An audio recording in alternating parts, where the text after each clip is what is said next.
నమస్తే అండి. నమస్తే. ప్రస్తుతం ఉన్న జనరేషన్ లో రిలేషన్షిప్స్ అనేవి సో ఫెయిర్ గా ఉన్నాయంట. లేవు, ఎక్కడికక్కడికి తెగిపోతున్నాయి రిలేషన్షిప్స్. ఎక్కడికక్కడికే ఒక తల్లికి బిడ్డకి సంబంధాలు ఉండట్లేదు. ఒక అన్నా చెల్లెలకి రక్తం పంచుకొని తోడబుట్టినటువంటి అన్నా చెల్లెలకి అక్క తమ్ముళ్ళకి సంబంధాలు ఉండట్లేదు. ఇక వైఫ్ అండ్ హస్బెండ్ అయితే అసలు వాళ్ళకు ఒక అండర్స్టాండింగ్ ఉండట్లేదు. ఏ రిలేషన్షిప్ గురించి ఎలా మాట్లాడుకుంటాం? ఇక్కడ రిలేషన్షిప్స్ అనేవి ఉన్నాయా? ఏదో పుట్టామా, పెరిగామా, అమ్మా నాన్న పెంచితే పెరిగామా, చదివిస్తే చదువుకున్నామా, ఏ అమ్మాయితో పడితే ఆ అమ్మాయితో, ఏ అబ్బాయితో పడితే ఆ అబ్బాయితో ఎంజాయ్ చేస్తున్నామా అనే టైప్ ఆఫ్ లో ఉంది యువత.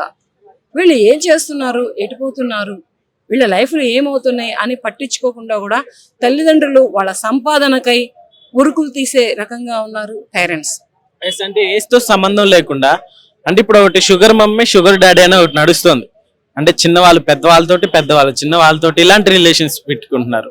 సో ఇలాంటి పరిణామాలు అసలు ఎక్కడి వరకు దారి తీస్తాయి అంట? ఈ షుగర్ మమ్మీ షుగర్ డాడీ గురించి నాకు ఎప్పుడో వచ్చింది. నేను లాస్ట్ ఇయర్ లో ఒకటి కూడా ఇచ్చాను సరదాగా. ఆంటీలని అబ్బాయిలు, అమ్మాయిలు అంకుల్స్ ని తగులుకుంటారా అని. ఈ షుగర్ మమ్మీ షుగర్ డాడీకి అదే మీన్స్. అంటే ఏజ్ బారైన కొంచెం మిడిల్ ఏజ్ లో ఉన్న మహిళలు, చిన్న చిన్న యువత అంటే యువకులని, ఒక 25-30 years లోపల ఉన్నటువంటి యువకులని ఎంచుకొని వాళ్ళ లైఫ్ లాగం చేస్తున్నారు.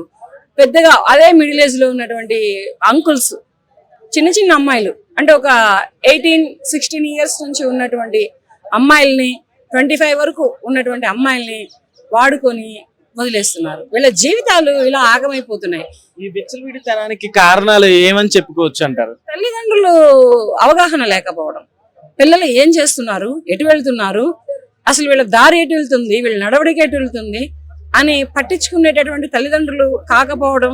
వాళ్ళ ఉద్యోగాలు ఏందో, వాళ్ళ బిజినెస్ ఏందో, వాళ్ళ వ్యాపారాలు ఏందో ఇవి చూసుకుంటున్నారు. ఏదో పిల్లలు ఇంట్లో ఉంటున్నారా, ఒక ముద్ద వండి పడేస్తున్నామా, పని మనుషులు చూసుకుంటున్నారా అనే టైప్లో ఉంటున్నారు. కానీ ఇది మనం పిల్లల్ని జాగ్రత్తగా పట్టుకొని జాగ్రత్తగా వీళ్ళకి లైఫ్ ఇద్దాం అనే ఉద్దేశంలో తల్లిదండ్రులు ఎవరు లేరు.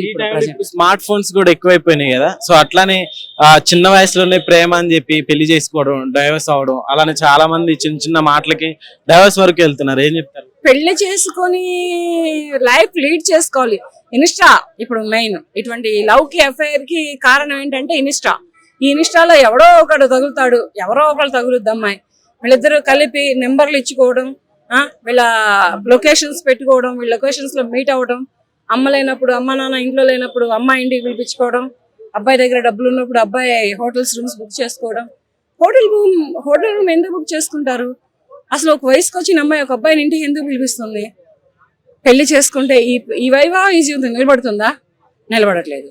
పోనీ నిలబడని వాళ్ళు ఎవరైనా మంచి సెన్సిటివ్ ఉన్నటువంటి అమ్మాయే కానీ, అదే విధంగా సెన్సిటివ్ ఉన్నటువంటి మనసు ఉన్నటువంటి అబ్బాయే కానీ ఉంటే వీళ్ళు విడిపోతే సూసైడ్లు చేసుకుంటున్నారు. వాళ్ళు విడిపోయే కాడికి పెళ్ళి ఎందుకు చేసుకునేది? ఇన్స్టాలో ఎందుకు పరిచయం చేసుకోవాలి, ఎందుకు ఇదవ్వాలి, ఎందుకు తొందరపడాలి? అక్రమ సంబంధాలు ఎట్టయినా పెరిగిపోతున్నాయి. ఇవాళ ఒక కుటుంబంలో ఉన్నారు, వైఫ్ అండ్ హస్బెండ్, వాళ్ళకి ఒక 2 పిల్లలు ఉన్నారు. ఈ హస్బెండ్ జాబ్కి వెళ్తే ఎవడో కొండను పట్టుకుంటుంది, లేదంటే వాడు బయటికి పోయి ఎవరితోనే అఫైర్ పెట్టుకుంటున్నాడు. ఇద్దరిలోనూ ఉంది. ఇప్పుడు అబ్బాయిలు తక్కువ ఉన్నారు, ప్రస్తుతానికి అబ్బాయిలు చాలా తక్కువ ఉన్నారు. కానీ ఇక్కడ ఏంటంటే అమ్మాయిల్లోనే ఫాస్ట్ ఉంది ఇప్పుడు ప్రస్తుతానికి.